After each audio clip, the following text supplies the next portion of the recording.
สบายดีพ่อแม่พี่น้องมาพบกับพ่อสอนในคลิปนี้ก็ถือว่าเป็นคลิปที่นาทีที่กำลังตื่นเต้นที่สุดเลยเนาะซึ่งทางอาจารย์ภูศิวิไลเพิ่นสีปล่อยออกมาเป็น6บทเพลงให้เสิร์ฟให้พี่น้องเฮารับฟังกันอย่างแบบจุใจเลยนี่ก็คือเบื้องหลังเนาะในการเฮ็ดเวียกของพ่อสอนเนาะ6บทเพลงที่ทางอาจารย์ภูศิวิไลเพิ่นมอบหมายให้ ซึ่งพ่อสอนเองก็ได้มาทำการ เฮ็ดหน้าปกเพลงแล้วก็ตัดต่อแล้วก็มาใส่เนื้อเพลงแล้วก็มา edit MV แล้วก็ใส่เอฟเฟกต์เนาะนี่ก็คือเป็นขั้นตอนสุดท้ายของการปล่อยเพลงของน้องธิดาลาวในมื้อนี้บรรยากาศเป็นยังไงพวกเรามาเบิ่งกันไปพร้อมๆกันเลย น้ำตาล่นบนที่นอนซึ่งทางโพสอนเองมา edit MV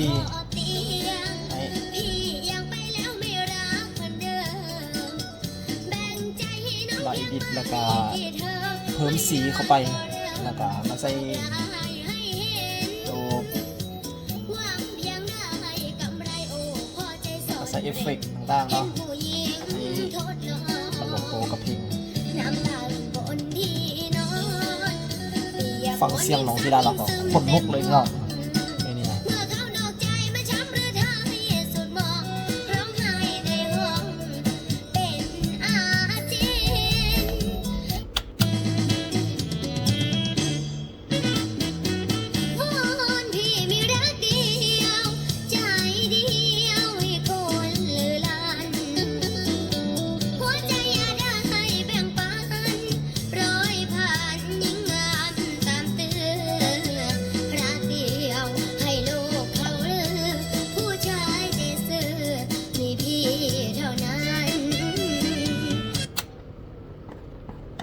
เป็นเพลง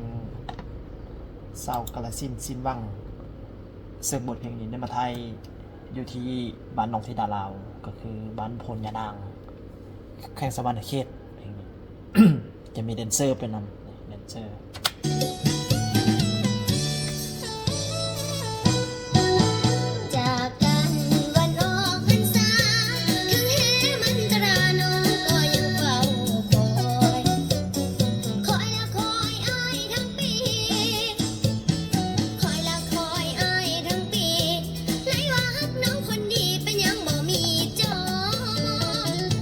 จะมีทางลำคอนสวรรค์มาใส่น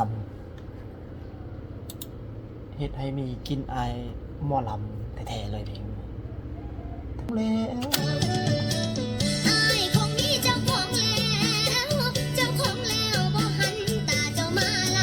วันนี้แหละ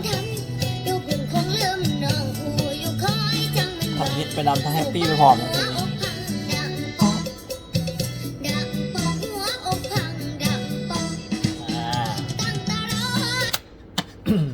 เอาเพลงต่อไปพี่น้องเพลงที่เท่าไหร่ละเพลงที่3เพลงที่4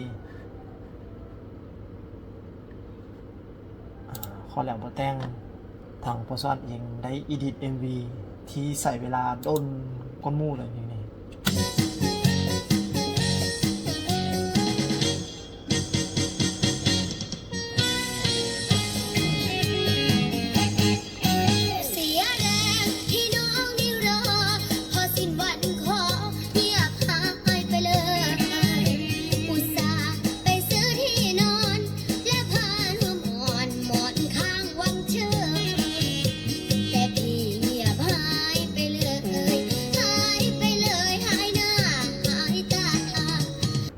ต่อเพลงที่5เพลงที่5เศร้านาเพราะว่าฮักหรือว่าเศร้านาเพราะว่ารักนะ ขออภัยพี่น้องฝันร้ายฝันรัก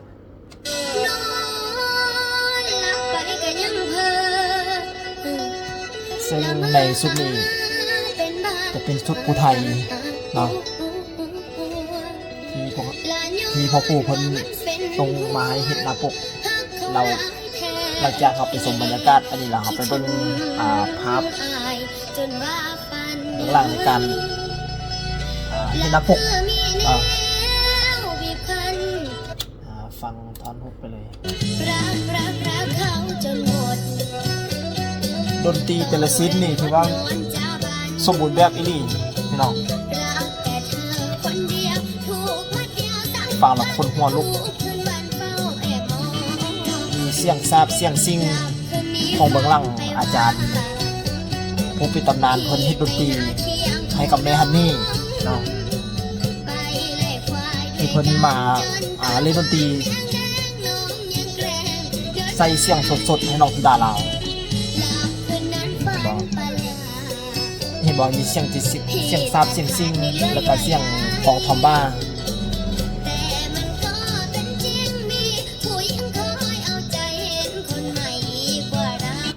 เอาไปต่อเพลงที่6นะเป็นเพลงสุดท้ายนี่ฟังเสียงโอ้ยฟังเสียงพินอ่อนสอนอีหลีพี่น้อง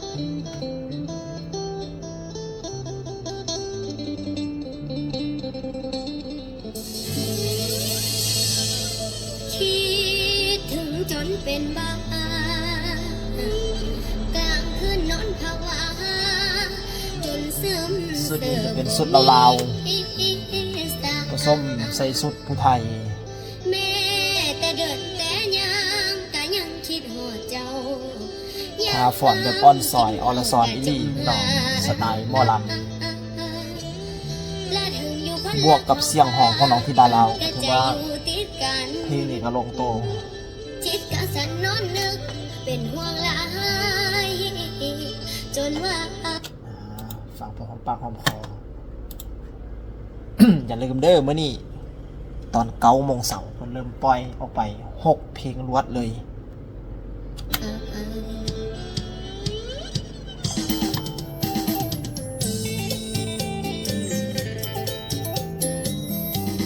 ลำโพงดังไฟ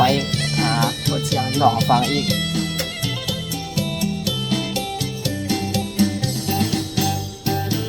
สาวชาวนาภาวะลงหัวนอนภาวะทุกวันหนีไกลตาจากนาเข้ากลุ่มลงน้ำปรุงแสงสีละวัน นี่ก็คือเป็น6 บทเพลงที่สืบสานตำนานแม่ฮันนี่ศรีอีสานเนาะผู้สอนสิพาไปเบื้องหลังในการ เห็นหน้าปกแต่ละอันเนาะอันนี้ก็เป็นหน้าปกขอแล้วบ่แต่ง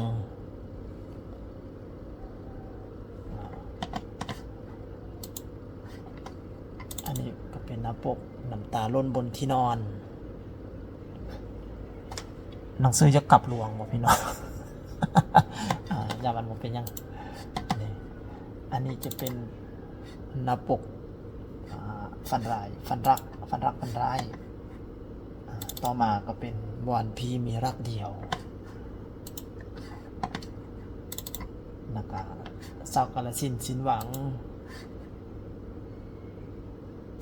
แล้วก็นี้ สาวนาภาวะรักเพลงนี้จะปล่อยออกก่อนหมู่เลย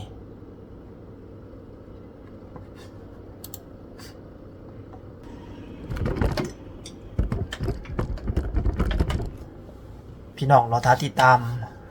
ฮับชมฮับเบิ้ง MV ไปพร้อมๆกันในของตอนเสาร์มื้อนี้พี่น้องเนาะกับ6 บทเพลงที่เป็นตำนานจากแม่ฮันนี่ศรีอีสานสู่น้องธิดาลาวศรีวิไลของบ้านศรีวิไลของพวกเราสำหรับคลิปนี้กับพ่อซ่อนเองก็สิขอลาไปก่อนพบพอกันใหม่ในคลิปหน้าขอให้ท่านมีความสุขในการฟังเพลงของน้องธิดาลาวในไวๆนี้ขอขอบใจ